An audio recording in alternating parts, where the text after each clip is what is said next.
ఈ కథ ఒక పాత దేవాలయ ఆవరణములో జరిగిన ఊహించని సంఘటనతో మొదలవుతుంది. ఆ సంఘటన ఒక ప్రముఖ పురావస్తు శాస్త్రవేత్త మరణం. ఇది సాధారణ మరణమా లేక హత్యనా అనే సందిగ్ధతతో ఒక తెలివైన డిటెక్టివ్ రంగంలోకి దిగుతాడు.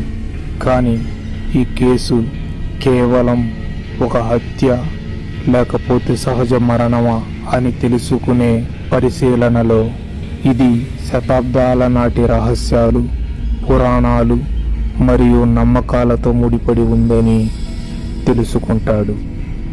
డాక్టర్ రమణ భారత పురావస్తు పరిశోధనలలో ఒక దిగ్గజం. ఆయన మరణం యావత్తు దేశాన్ని దిగ్భ్రాంతికి గురి చేసింది.